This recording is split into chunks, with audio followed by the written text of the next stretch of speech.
ताज्या बातम्यांसाठी पाहत रहा तिचा सागर न्यूज। नमस्कार। दोन्ही राष्ट्रवादी एकत्र येणार, विलीनीकरण होणार, अजितदादांनी शब्द दिला होता, परंतु आता अजितदादाच राहिले नाही।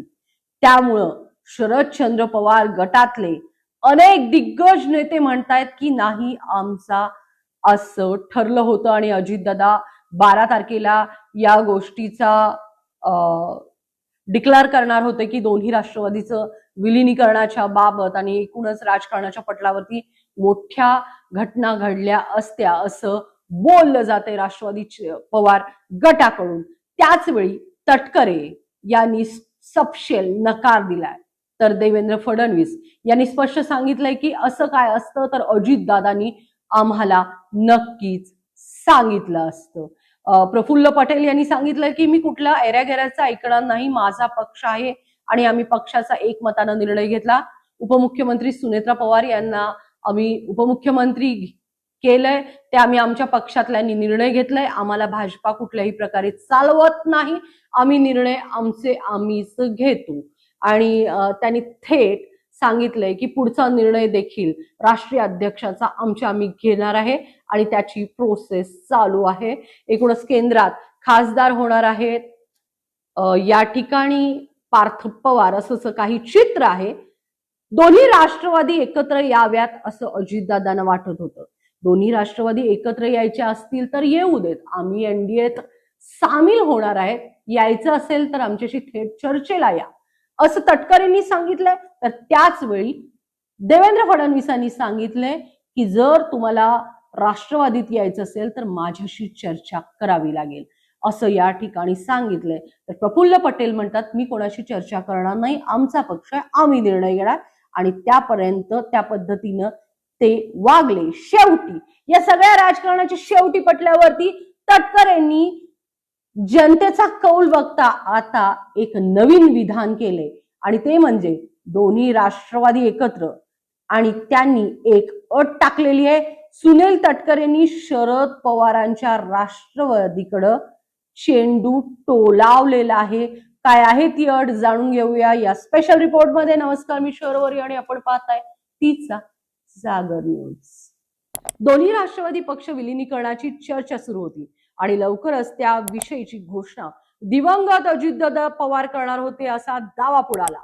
त्यावेळी अजितदादांच्या गोटातील वरिष्ठ नेत्यांनी त्यानंतर काल अजितदादांच्या राष्ट्रवादीच्या गटाचे कार्यकारी अध्यक्ष प्रफुल्ल पटेल यांनी सुद्धा या चर्चांना काही अर्थ नसल्याचे थेट संकेत दिले। आज शरद पवार यांनी दोन्ही पक्ष एकत्र येण्याच्या चर्चा सुरू असल्याचं पुन्हा सांगितलं आहे। शरद पवार म्हणतायत की दोन्ही राष्ट्रवादी एकत्र येणारच, विलीनीकरण होणारच। आता आज नवी ही चर्चा केल्यानंतर अनेकांच्या मनात पुन्हा एकदा प्रश्न निर्माण झाले। त्यांनी विलीनीकरणाचा चेंडू या ठिकाणी तटकरेंनी शरद पवारांच्या कोर्टात टोलावलाय। त्यांनी एका वृत्तवाहिनीला दिलेल्या मुलाखतीत स्पष्ट केले आणि सध्याच्या परिस्थितीवर देखील त्यांनी भाष्य केलंय।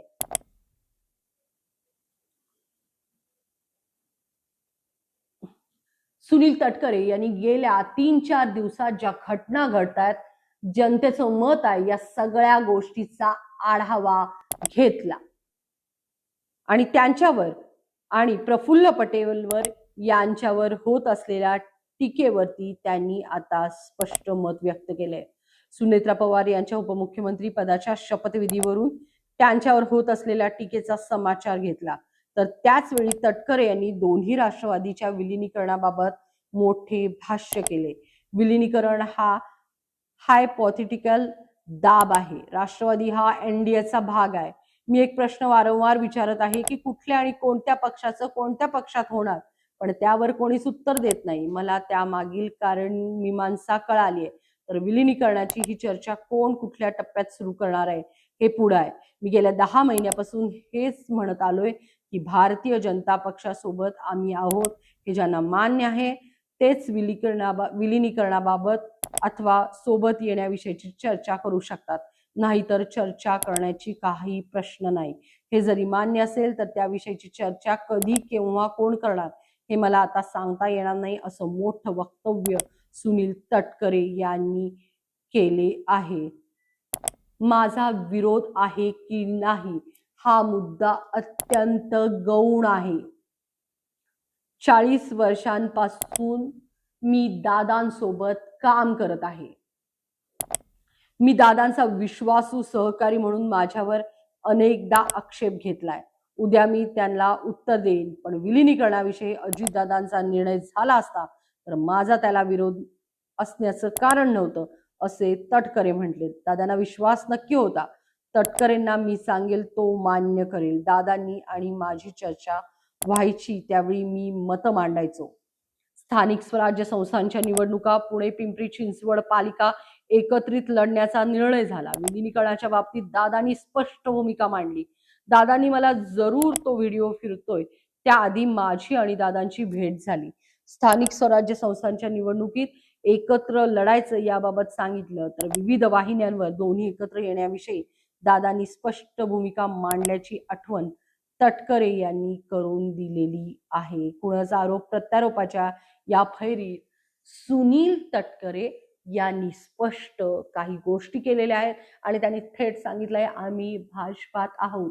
ज्यांना यायचं आहे त्यांनी आमच्याशी चर्चा करा असं स्पष्ट सांगितलंय. एकूणच विलिनीकरणावरती सध्याची तर ही चर्चा आहे, परंतु आज नवी चर्चा शरद पवारांनी सांगितलं की विलिनीकरण होणार आणि आज जय पवार आणि शरद पवार यांची भेट झालेली आहे. पार्थ जय आणि शरद पवार यांच्याही भेटी होत आहेत आणि या भेटीनंतर काय निर्णय होणार आहे हे मी घेऊन स्पेशल रिपोर्ट येईनच. तोपर्यंत पाहत राहा तिचा जागर न्यूज. नमस्कार, मी शर्वरी पवार.